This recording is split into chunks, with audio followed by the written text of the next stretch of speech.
Thank you for joining us for the first episode of Los Libertinos podcast, Chingazos and Fire.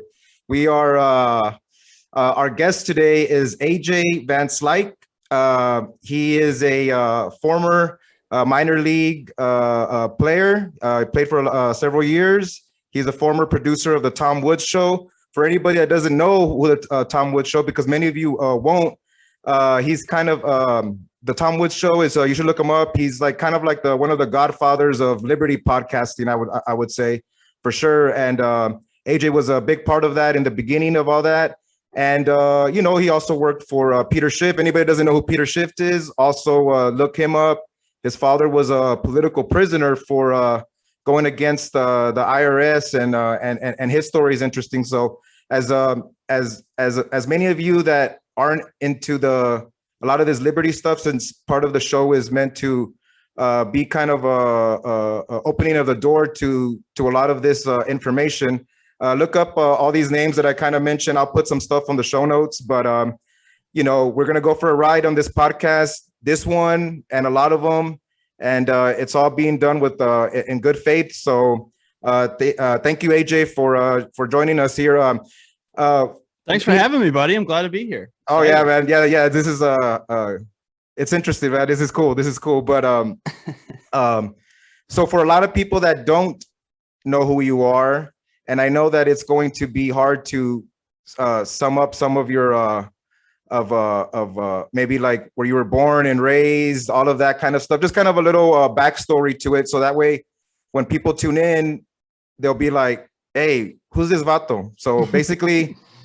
What's your story, Vato? Some of that back stuff in the beginning, just so they kind of know what's up with you. Sure. Well, I had an interesting childhood because my dad played professional baseball for most of it until I was about 13 or 14. He was in the major leagues. So I spent a lot of time traveling around with him, doing stuff like that. But I was mostly born and raised in St. Louis, Missouri. Went to high school here. That's where I am now. And then after that, after high school, I went off to college, played baseball at a couple places, played professional baseball for 4 years or so. And then went off and started working for Peter. And then from Peter, I moved to working for Tom Woods and then Thaddeus Russell. And then now I'm here. So. Summed up, right? Okay, pretty cool. Yeah, but I can do it pretty fast. Yeah. So let's get into it. When you hear somebody say the Liberty movement, what does that mean to you? And then kind of give the backstory of how you got into the Liberty movement, because it's kind of an interesting story. Yeah, sure. Well, the Liberty movement, I don't know exactly what that means. I'm not good at defining words, but for me, when I hear it, I think like anyone or any movement or anything that is trying to resist the encroachment of the state in people's lives. People don't really think about it much, but we live under the largest state in the history of the universe, right? It's not even close. The spending the U.S. government puts out every year is unparalleled in history. So just by its nature of its size, it encroaches on, life, liberty, pursuit of happiness all the time, constantly. It's a constant battle to where the state wants to encroach on us, and we have to resist it. And so the Liberty movement to me is just anything that's within that vein, anything that's resisting that encroachment of the state. And that can be on all sides of the political spectrum. It can be economic, cultural, whatever. That's how I see it. How I got into it was I've always been interested in finance. So around the 07, 08 time period, I saw the crash coming. I had read Peter's book, but I also knew a lot about monetary theory by that point. So the interest rates being so low for that early 2000s period, and I just knew that something bad was going to happen.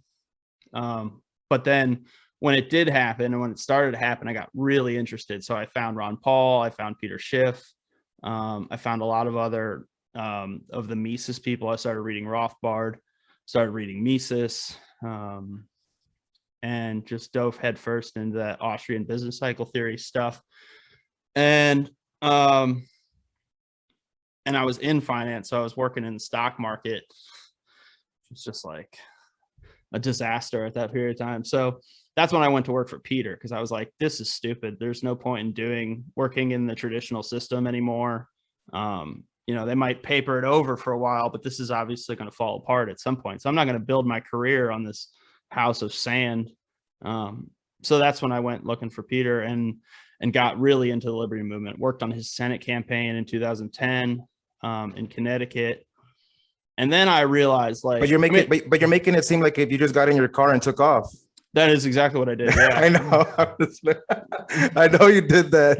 Touch on that the mindset, how you do that, man. Because a lot of people, whether it's jumping into a car and doing it, or it's starting a podcast like today, or anything that people think that it's going to be in a positive direction. Can you speak a little bit to the mentality of where you were at in that mindset that made you do that? Yeah. I heard a really great podcast. I think it was on, I don't know if it was a podcast or one of these like motivational clips or whatever. I think it was just one of those motivational things, but it was a summation of a book about how to run the mile. And I didn't hear this until a few years ago. So this is way after I did the thing with Peter, but I think it illustrates the point really well. And it was about the only way they used to think like you'd have to save your energy, if you were going to try to run a mile. And then the first guy who ran the 4-minute mile basically realized that, no, you have to start sprinting at the beginning. Like you can't like just take off some of the race at the beginning and just like go easy. If you want to run a 4-minute mile, you got to like sprint. So I don't know if it's because of growing up with a father, like my father was very disciplined in his athletic career. And there's just something about like, once you make a decision and you're like, okay, like I know what I got to do now. There's no point in waiting around. Like, oh no, I'll just start next week. Like, no, if you know what you're supposed to do, like start right now. Like what's step one? Okay, let's do it. So once I kind of said, once I got to the point where I was like, there's no point in trying to build a real career in this country anymore in an institution like Wall Street. Right. I'm not saying like, don't become a real estate agent or something. I'm just saying like, in an institution that's as broken as Wall Street was and is, I didn't see any point in doing it the traditional way. So as soon as I was like, well, I'm going to go work for Peter, I just got my car and like the next morning, packed up my bag and told my friends, we'll see you later, and took off and drove halfway across the country up to Connecticut and just started volunteering till I got a job there. And Tom has said this many times. I met him later and he's got a lot of good advice on this. Once you realize you want to do something, you just got to start doing it, whatever it is. Just, a podcast, business, with girls, whatever it is, man. If you see something you just got to just start doing it. Yeah, that's why I always like, I don't have a particular brand that I wear of sports clothes, but for sure, I don't know if that's why Nike hit the way it did, but their Just Do It campaign. I don't know how they got that, but it's good. Yeah. The Just Do It campaign is really like in your face, like, hey man, I want to do this and that. Okay, just do it.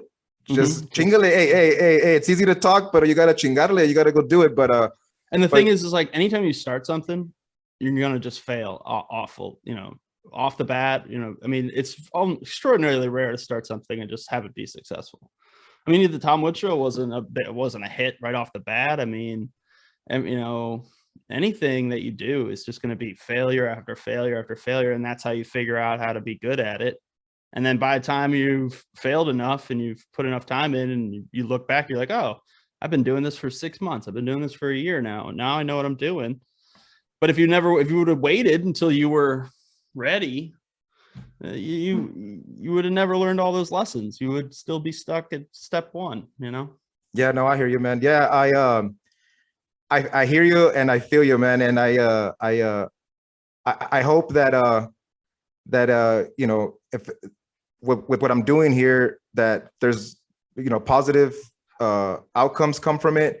But yeah, I mean, I'm expecting any type of you know, you're saying failures. I mean, I guess I would consider like setbacks, like there's going to be setbacks, but they're just that, you can always, and I'm a sports guy, like you're a sports guy. I mean, obviously you're a sports guy. I mean, you played professionally, but to me, there's always like, whether you're on the front foot or on the back foot, but as long as you're still standing, then you're still in the game, So sometimes you put pressure offensively or you're on the back foot defensively, boxing style, whatever, But I think of it like that. But yeah, I mean, you got to get in the ring, you got to get in the game and all that. But and it's training too, like if you want to succeed, right, you got to be up early, you got to work hard, you got to train your body, and the game, like the playing of the game, like whatever it is, that's the part everybody else sees. But the hard part is the grind to get to the point where you're putting out content day in, day out. That's how if you want to be successful in the podcasting game, you got to create content. If you want to be successful in this little media game out here, whatever it is, Liberty Media or any media, you got to be creating content constantly, because there's a lot of competition out there, and people, have a lot of options with their eyes and their ears. So this game right here is a quite a long haul. It's kind of like baseball is, like a big. Yeah, expand on that, because expand on the baseball stuff, man. Good at baseball. Yeah, part of a baseball season is being good at baseball, but part of it is being still walking around after 6 months of a baseball season, like still have your body still working, have your mind still focused. Like it's a lot like that in podcasting. You can't just take a break for a month and be like, whatever, I'll just go, because people will forget about you. They'll stop watching. You have to be out there creating content. Yeah. And you bring up baseball, and when we had some conversations before, you had said that I had said, hey man, we're already having conversation. Why not record it and see if you'd be my first guest? And you're like, yeah, man. First up to bat is the easiest. But yeah. Can you expand on that anyway? Because I'm in. I want to have a conversation with you. Like if we were hanging out here, hanging out. But why is that? And why is it always like that? Why we were talking about, they put the best batters on fourth, the fifth, to bring in people home. And I was like, just like you're talking about the 4-minute mile, why not right from the beginning start throwing chingazos and start being on the front foot? But I don't know, just expand a little bit of how, because you were in this thing, man. I mean, that baseball stuff, I mean, that's interesting stuff, but can you expand a little bit on how all that?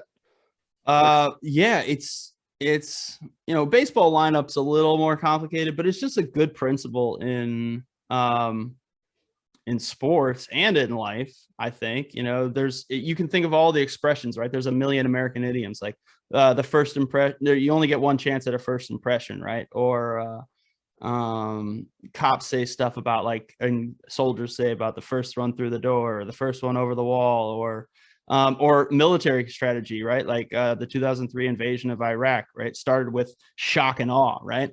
They didn't go in there like nice and slow, right? They started with the hammer, right? And so same thing in sports, right? The kickoff guy, the guy that's the craziest on the team, always wants to be the first one through the wedge on the first play of the game, right? Because you want to hit the enemy, enemy or whatever.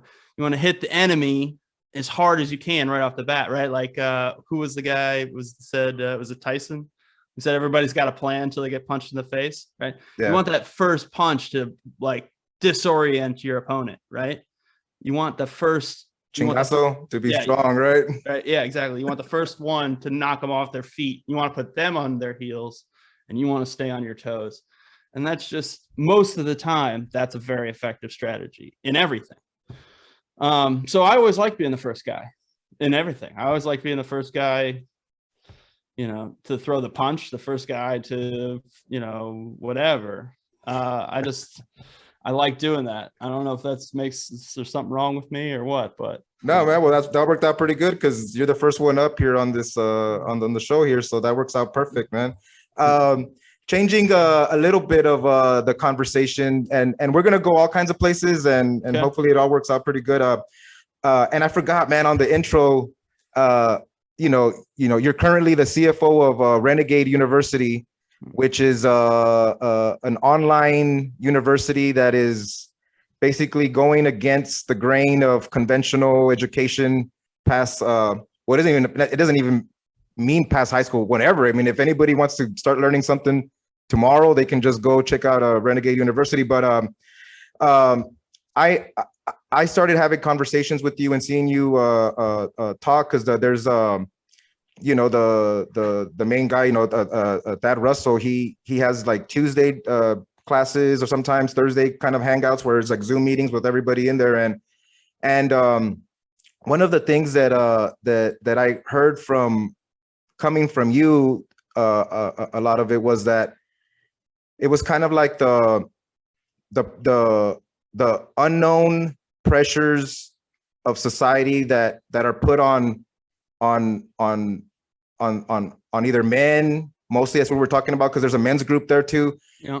That aren't really discussed, or they're just assumed that, hey, a guy has to do this, go to war, this, do this, and that I think that there's some of that is breaking down, but also there's some value to that, to those norms, or those because you know, there has to be all kinds of a spectrum of how everybody plays the game differently. Mhm. But can you touch a little bit on that, of how you got to that? Because, you know, you've said it right now, like, you know, hey, with having a father that was a professional baseball player, obviously then you went in that direction. You know, that means, you know, you must have had some type of narrative that was definitely playing through your life and all that. But, you know, I don't know, maybe you didn't really want to, or maybe you did, or something, you know, I don't know. But you know, can you speak a little bit on that? Sure. I mean, the gender norms and the norms of society changing and all that stuff. I mean, I'm just not an expert, but I don't, you know, those things that people are holding on to, whatever you want to call them, traditions, they were successful for so long. You know, the reason they exist is because they worked, right? You know, and it just happens that, you know, in human history, men were the more expendable gender, you know, expendable in war, expendable in labor, expendable in, you know, all sorts of ways. You know, for obvious reasons, reproduction and family and you know, once you get to the Industrial Revolution, everything changes, right? And now we're at, I don't know what version of the Industrial Revolution we're at now, but I know it's the second or third iteration of the Industrial Revolution, the digital revolution, the technological revolution.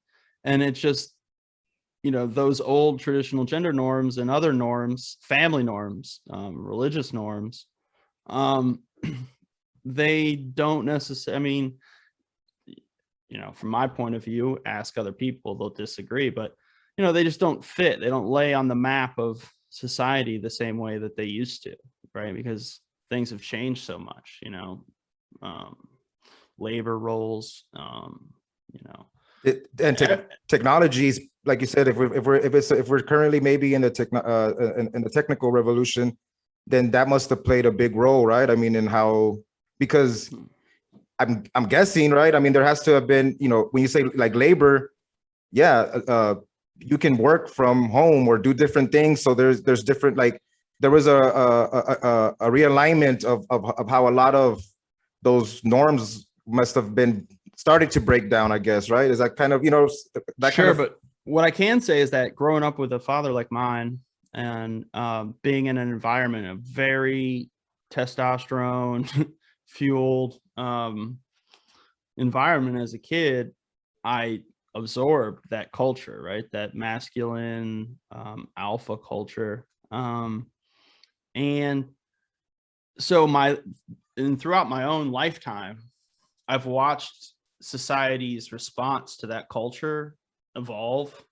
You know, I can remember when I was a little kid, I mean, I was only maybe 8 or 9, and Barry Bonds, ESPN, I think it was either ESPN or Sports Illustrated, some someone was upset with the fact that female reporters weren't allowed in professional male locker rooms because they were just walking around naked and they're doing locker room stuff, and they just never had allowed women. It was like 1992 or something, 1993, something like that. I mean, they still didn't allow women in a professional locker room. It might seem absurd today, but back then it was absurd to think that they would let a woman in the locker room. And it was absurd, right? Nobody wanted this. No one in the locker room wanted this. No one in the organization wanted this.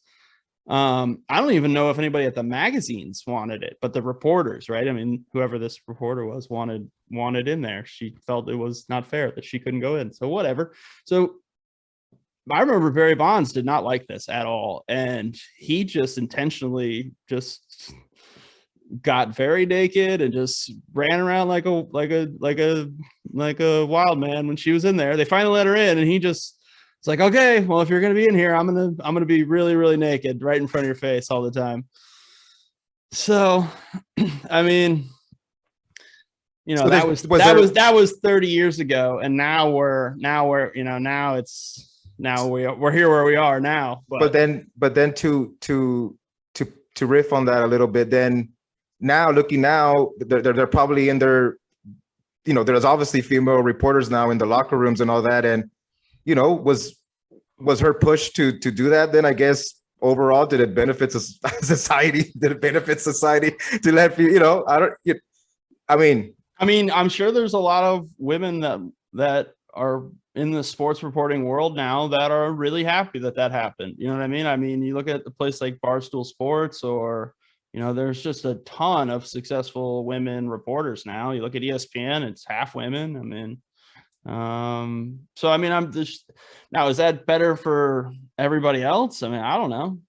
I mean, maybe, probably, but there was things that were lost too. I mean, it's not like it was a one-way transaction. So yeah, I don't know if you've been watching. I mean, I get stuff on YouTube, like stuff that pops up, I guess, but there's like one of these female referees in the NBA, and now they're just showing clips of like all the players, like flirting, like trying to flirt with, because she's not bad on the eye, Oh, yeah. So they're all like, there's one vato said, she said, "What foul?" And he goes, "What do you say?" Oh, I forgot what he said, but he said a smooth line, and I was like, and then she kind of like, so even in there, like, to me, it's gonna be interesting how she plays it. Like, does she have to man up, and try to like stop them from, basically flirting with her in the game and shit like that? But yeah, I mean, that wasn't part of the game. Even though you're watching the game, I watched the game, and I watched everything from like the fan interact. Like I watched the whole thing as entertainment to me, and it's going to be interesting to see how that kind of plays out on that end. I've always just thought of it in a meritocratic way, a meritocracy. If you're one of the best, I don't care what gender you are or whatever. I mean, if you can ref, or you can coach, or you can play, it doesn't matter at all to me. I mean, I don't, and I'm not bothered by women in the locker room, so it doesn't bother me. But I see, it's easy for me to see the conservative point of view, or the traditional point of view that doesn't like this stuff, that doesn't like the changes. And because of my upbringing, I can just,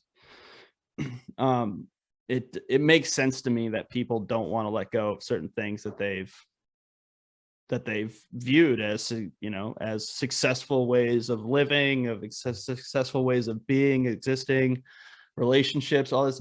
I can see why they don't like it. Doesn't personally bother me, but it makes me chuckle a bit when they get upset about it. And what do you think about the ultimate kind of one, which is like the conversation towards letting women be on the front lines now and stuff like that? I mean, I don't know. I guess that's another one that's coming. Oh, it's not coming. It's here. It's been almost 12 years now. Buried a friend, female soldier. died in Afghanistan in 2009. Went to high school together. Yeah, we were already burying female soldiers, man. It's been going on for quite a while. I think it's I mean, I don't even want to say the word because it sounds stupid. I think it's worse. I mean, it sounds stupid to say that it's worse to have to bury a young woman than a young man, but to me it is. I don't know why. Maybe that's just, I mean, I'm sure it is just a social construct in my head, but tell you what, it doesn't really matter, you know, because it's just worse. It's just worse. I agree with you, man. I agree with you. I mean, I think there's a reason why we send young men and not young women. But it's just all bad. It's just so stupid. You know, you can rescue value out of a tragedy if there's a reason for it, if there's a purpose to it, if there was something good about it, you know what I mean? But there's nothing to this, right? It's been 20 years of no point.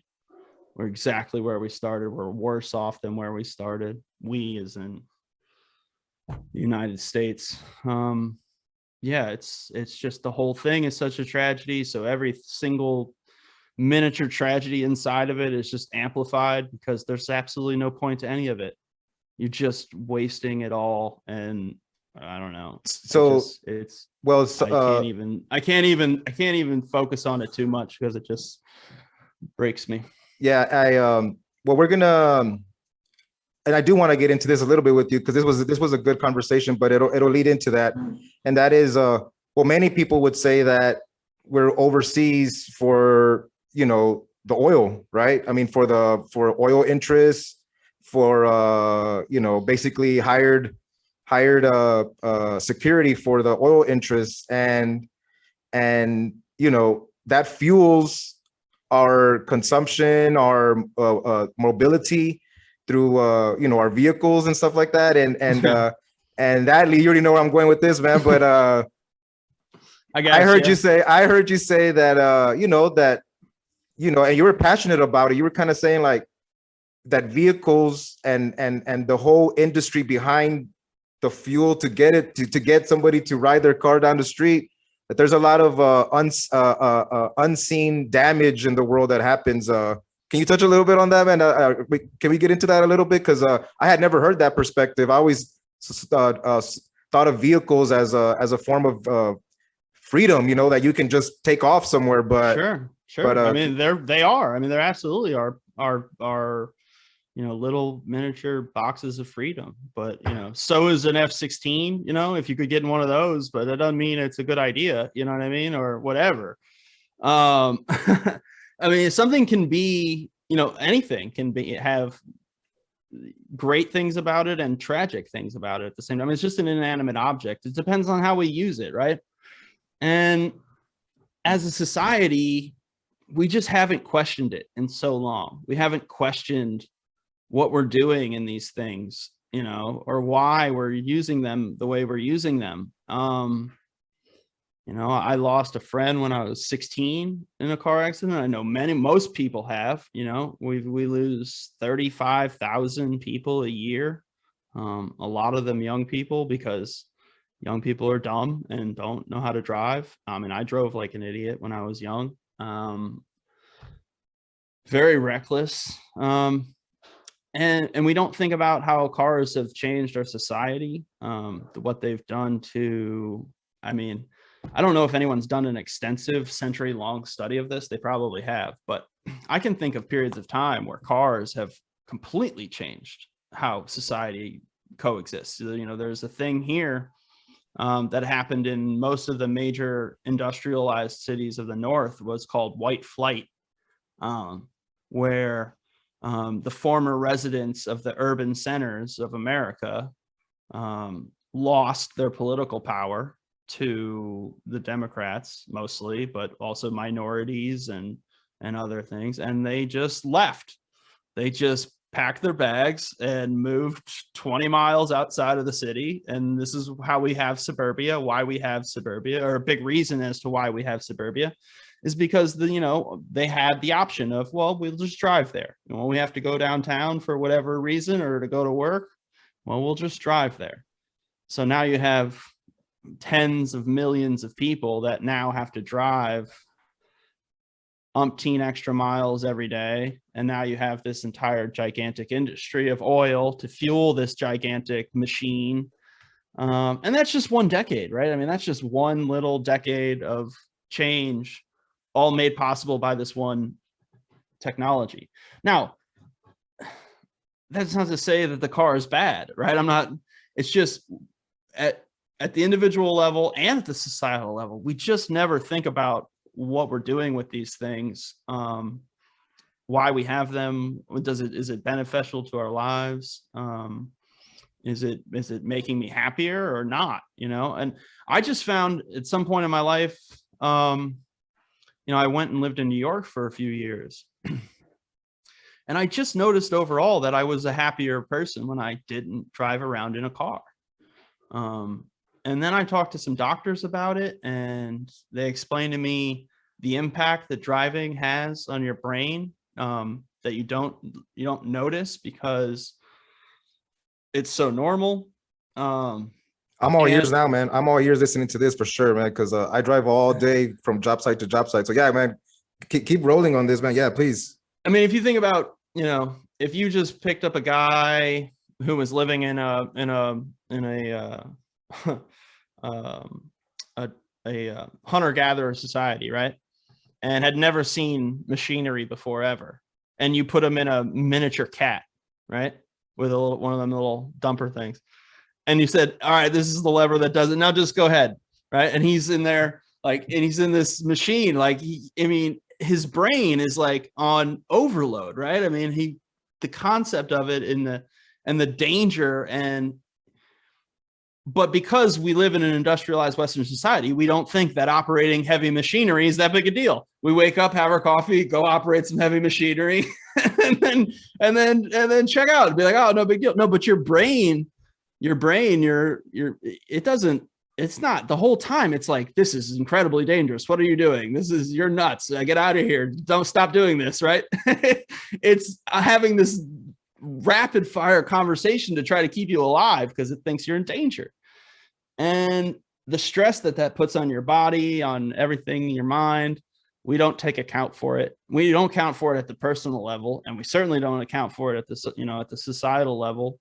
And we lose all these people, and I'm not trying to start a campaign against cars. That's just how I feel about it. And I found personally for myself that I'm happier when I don't ride around in a car, as often. When I don't have to drive every day, I'm a happier person. So I just try to construct my life so I don't have to use the car very much.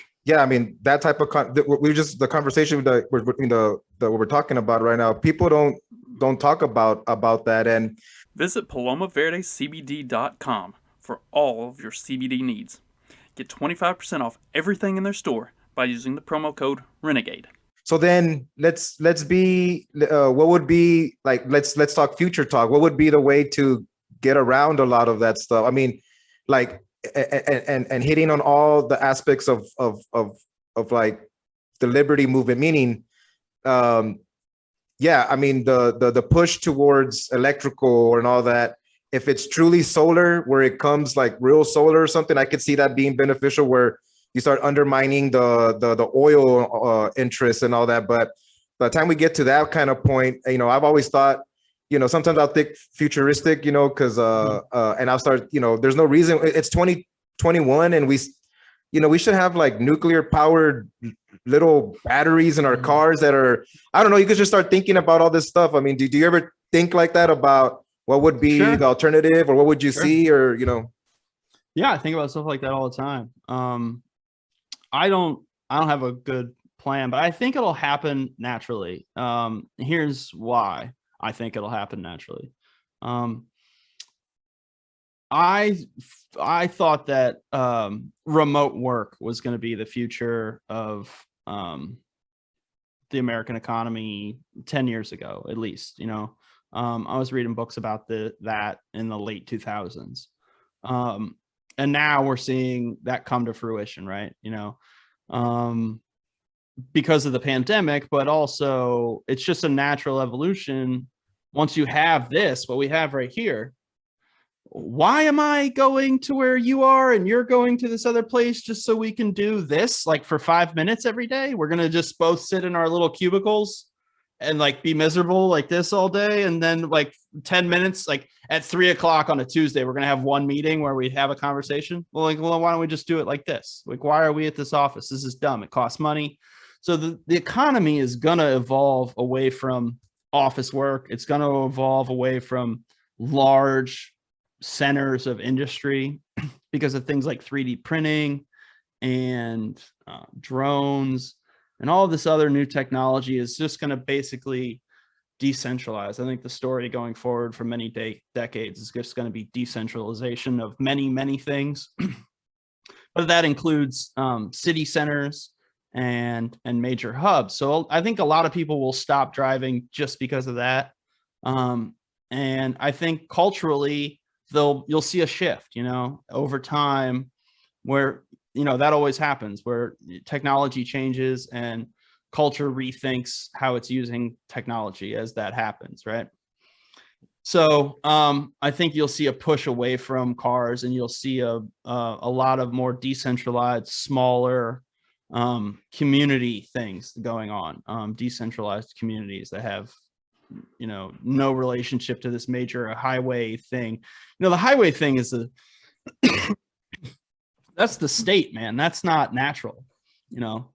That that comes from military. That doesn't come from natural organic economics.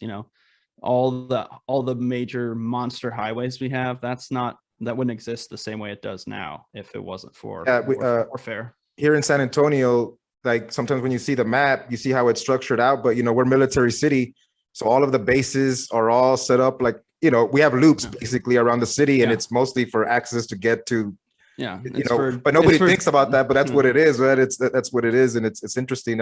It's even called if you go look up the name of it, I think it's the Eisenhower Military Defense Highway System or something like that. It has nothing, they tell you what it's for. It's for warfare. It's for if somebody invades. The fact that you get to drive your car on it is just an ancillary benefit. Yeah. And so it was kind of a self-perpetuating, like, hey, we have all these highways and we need to fuel them. And hey, there's fuel over there on the other side of the world. Let's go. And it self-perpetuates the whole system, It's like if they made the cost of flying to Cancun only $50, it's like, well, okay, well, I guess I'll just go to Cancun then. It's cheap, So they made driving cars, abnormally cheaper than it should have been, right? Well, what are you going to get? You're going to get a lot more people driving cars. Yeah, no, I hear you, man. Well, listening to you talk about like, yeah, that's true, right? We can have interactions like this, and I'm starting to think too, and now I got like Peter Schiff in my head here, thinking that the shift out of commercial real estate where it was just people in cubicles and all that. Yeah, that's going to definitely take a hit in the future. It's already happening. It's already happening. The commercial real estate bubble is popped. It's bad in a lot of places. And I think it's going to keep getting worse. If I could, I mean, I don't know. I don't focus on that industry, but yeah, commercial real estate is in trouble. It's going to need to find something. I mean, anytime you get a glut of something, even in real estate, something will fill it. I mean, somebody will invent something, or some new industry will come in at some price point and use it. But I mean, if you just drive around any city, I mean, St. Louis, I live in St. Louis. It's a particularly bad American city. I mean, it's near the bottom on everything. But if you just drive around and you look at the empty former the buildings, they're everywhere. I mean, former industry buildings, former malls. We have multiple empty malls that have been either gutted or knocked down. There's just so much empty square footage out there, because the economy used to be built on brick and mortar retail, and now it's built on digital and digital sales, Amazon, Yeah, and that empty square footage, is that also gonna equal to an emptiness of individuals not having interaction with people? Because even if you were in a cubicle, maybe if depending on on how everybody's different, I never worked in that kind of environment, but I always thought it'd be kind of cool because I was like a class clown, so I would have just thought that it would have been like funny to be like, just like I think I would have liked it, but that's me, I mean, not everybody's like, there's a lot of advantages, like you're saying, to going in, being with different people every day and learning from them and chatting and having fun. But there's a lot of downsides because you waste a ton of time in there. You waste time just bullshitting and talking about whatever. The game, talking about the game. Yeah, and it's like, okay, well, I'm done with my work, but it's 3:00, and so I can't leave until 5. So now I'm just gonna sit here. It's like, well, what is that? What are you doing that for? That's just a complete waste. Yeah, and that kind of leads into. But there's also downsides to working from home. There's a lot of them. Even though it's more efficient, and I think they've done studies that show that people actually get more done. But you have to be careful. This is a Thaddeus Russell lesson, but you have to be careful about not letting work then take over your life, because when you go to work and work's over, you clock out, you go home, you don't think about it, you're done, right? Or you try to not think about it. But when you work from home, when you're sitting at your home office, well, now work and home is the same place. Mentally, it's the same. You're in the same spot all the time. So it becomes very difficult to switch modes, to turn it off, to take a break. You have to learn how to really be careful with your mentality when you work from home. Yeah, and definitely there's been a lot of mental stress in society since COVID started. I'm barely starting to see friends post about going out and stuff like that. Even here in Texas, that was a little bit more free on a lot of things, but compared to other states, but man, people. I mean, I tried my best to be as normal as I could for my daughter, for ourselves, and all that, and because I drive all day in the vehicle, I would always just kind of say like, hey, I'm more likely to die on the highway than like of COVID, so yeah. So I ain't gonna let something like run my life that way. But I know not everybody thinks like that or like I do, but there's definitely been a lot of stress on that. And how have you dealt with all the COVID stuff? Physically, mentally, because if you're talking about having balance or trying to find balance between your work and your home, well, then you also got to have balance on that front. How have you been dealing with it? Well, I started working from home in like 2013 when I started working for Tom. I had been working for Peter, and then I was also producing the Tom Woods Show, and I couldn't really produce Tom's show from the office. Like, it just wasn't feasible. So I started working for Peter from home and producing Tom's show from home. So for the next 5 years or so, I was living the COVID life, man. Before COVID was a thing, I was never left the house, maybe go to the grocery store once a week or whatever, or the gas station.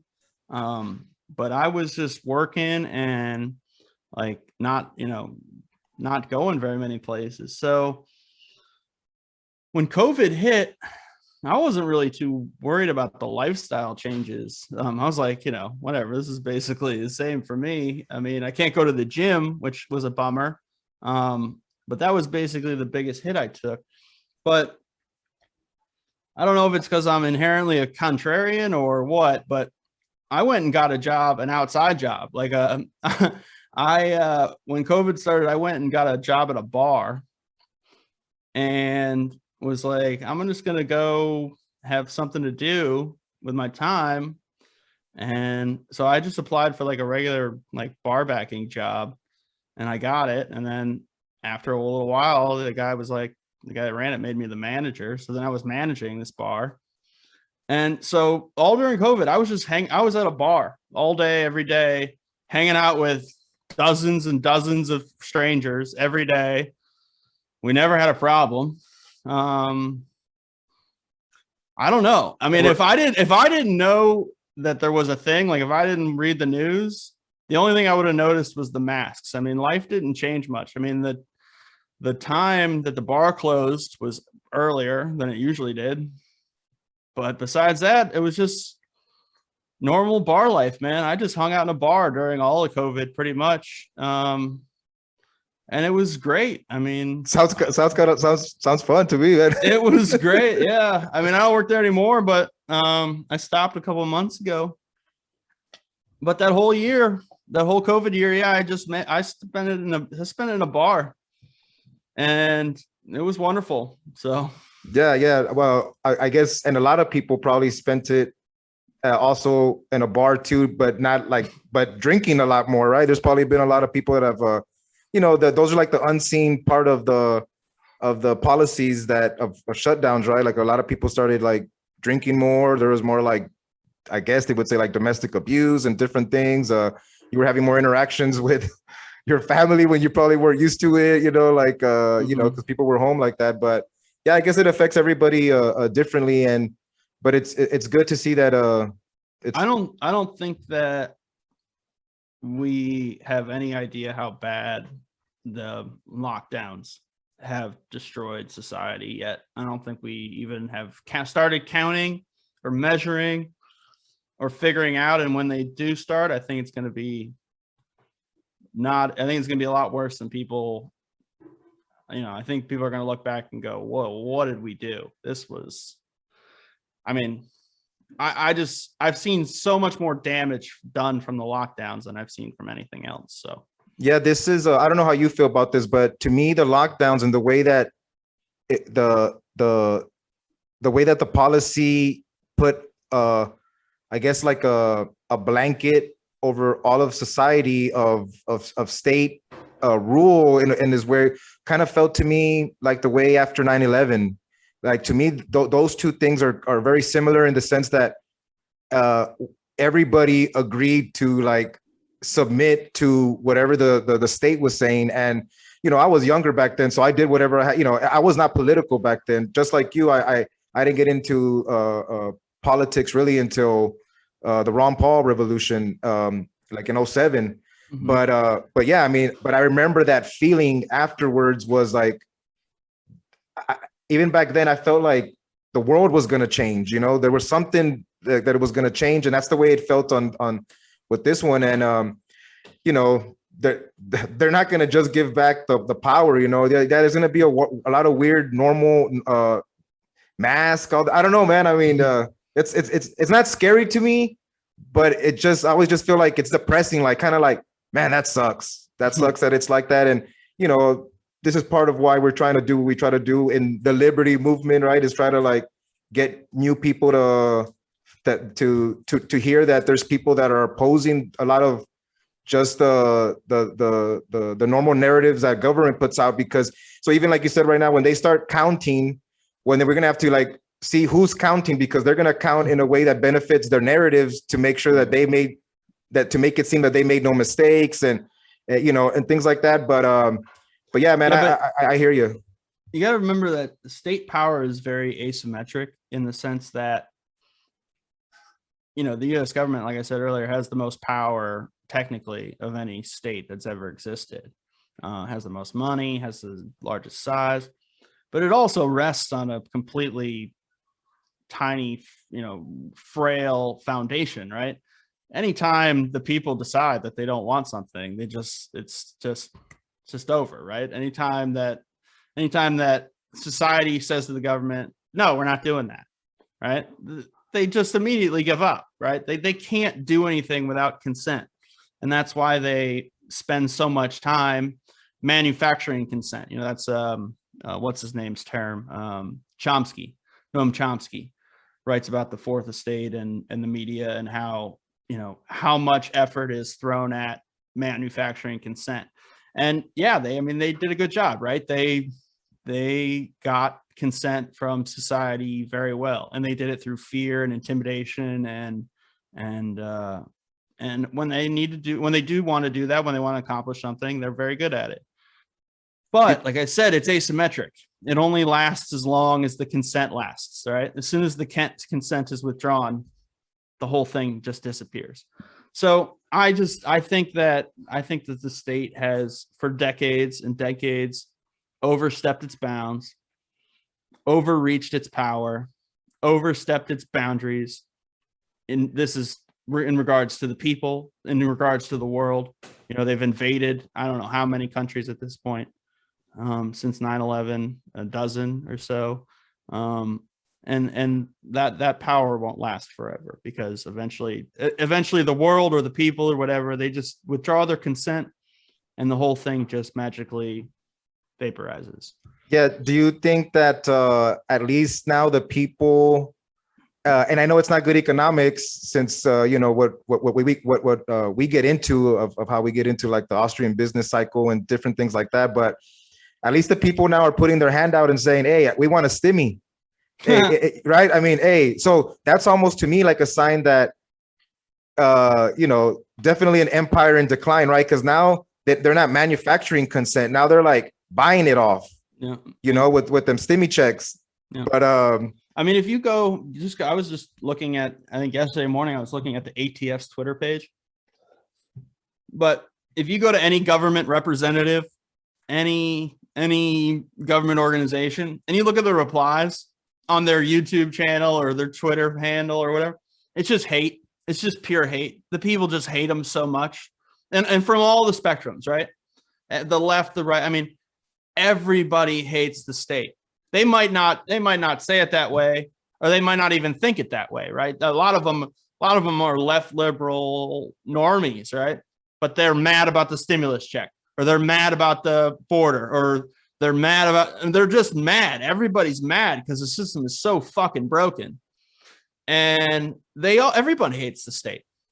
Everybody does. Unless you're in one of those institutions, right? Unless you're in the side of the Beltway, unless you're inside Wall Street, or unless you're maybe inside the tech bubble in San Francisco, unless you're in one of those, and that's a tiny, tiny fraction of the population.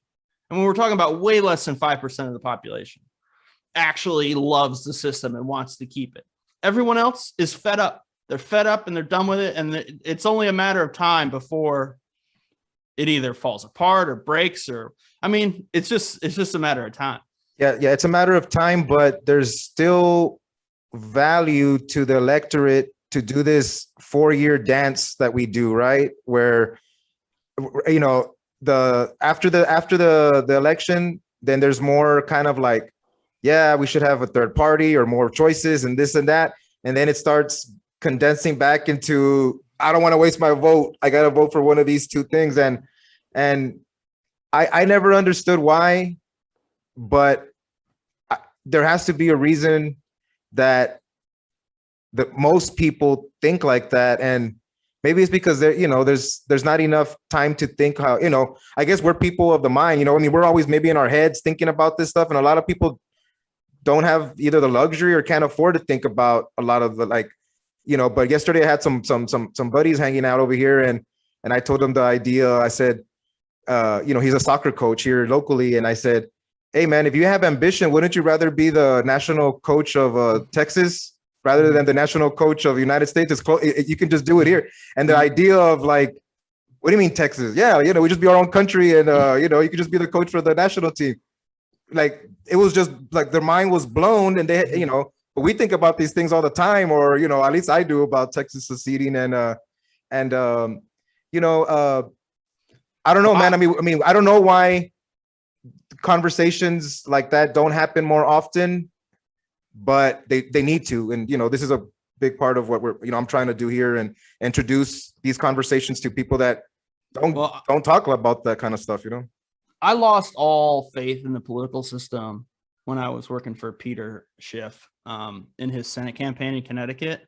I had very little faith in the system before that. I mean, after what had happened to Ron Paul and just reading history, I was already pretty outside of the left-right system in my head by then. But then when I was on the ground in a real political campaign at the state level, and I saw how dirty politics is, and I mean truly, truly dirty shit.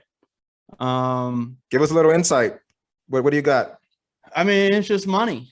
It's just money and corruption, and not corruption in the sense like anybody has an evil plan or anything like that. I mean, it's just, you know, if you have a cushy job in a political system, you will do what is expedient, what helps you, what helps your friends, what helps you keep that position, what helps you keep that job.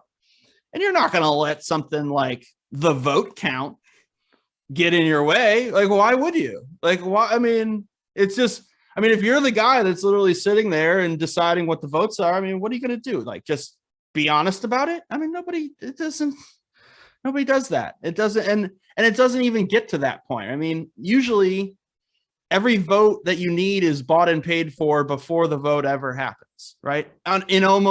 Because when you see voting on TV, you see the final vote, right? You see the general election. But up before the general election, there's township elections, there's statewide elections, there's party elections, there's all these other steps along the way. And every single one of them is pure corruption. It's just payoff by payoff by payoff. It's all completely legal. It's not under the table. I mean, this stuff is done at bars, at lunch, in front of crowds. I mean, it's literally a handshake, and I'm giving you this amount, and yes, I expect your support at the meeting next week. I mean, that's how it's done. And once you see that and you realize that, like, man, to get anywhere up the chain, much less to win a little local spot, right? When winning one little local spot is hard enough to get around that corruption. But once you elevate it to the state level or the federal level, there's no chance we're ever going to throw out the bums or clean the swamp or whatever through the political process. It's just not going to happen. It's not only is it impossible money wise and power wise, but then you have this entire federal system of the big parties, the Republicans and the Democrats, which are both completely bought out by the corporations.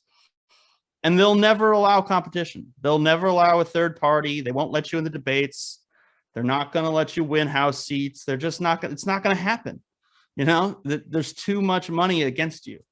So yeah, and they've had the reins of indoctrination of through public school.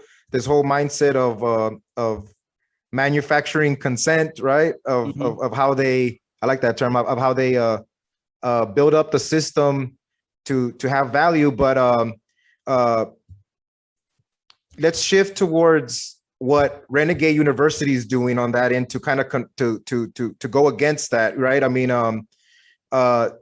going outside of the system allows you to have a little bit more freedom of what you guys are going to do there. But just for a lot of people that might be watching this show, might have heard of the Unregistered podcast with that or Renegade University. But for the people that haven't, can you kind of talk about what y'all's goals are, what you're trying to do, future stuff that's coming? But right off the bat, just so people know, there's not a lot of universities that teach you how to 3D print guns, and that's one of the courses on Renegade University. But can you kind of talk about that a little bit here? Sure. So the three main guys that I've worked for, Peter, Tom, and Thad, they all have a different thing that they focus on as far as like, resisting the system. So Peter is, as you know, one of the leading anti-Fed cheerleaders. You know, his father was a tax protester, as you said, and he's good at it. He's good at ripping the Fed. So, I like that. I like when he rips on the Fed. And then when I went to work for Tom, I think Tom is he's the answer, or a great part of the answer for the libertarian political system. Like why the libertarian answer to political questions is so important, so valuable, how much good stuff there is in there, and the Austrian economics about how an economy should and could work if we ran it the right way, and all that good stuff. And then with Thad, the thing I really think that Thad is the key to all this as far as the libertarian movement, is because the battle is going to be won culturally. We're not going to convince 75% of the country that Austrian business cycle theory is the way to go. That's not how it's going to happen, right? We're not going to convince enough people that the Fed is a problem to change anything, right? And that's not going to happen either. There has to be a cultural change, a cultural shift, right? And Thad's work, his book, The Renegade History of the United States, and what we're doing at Renegade University is trying to highlight and teach about the renegades of American history, of global history, and how their cultural rebellions or efforts change American society for the better for all of us. And we're trying to do some of that ourselves, right?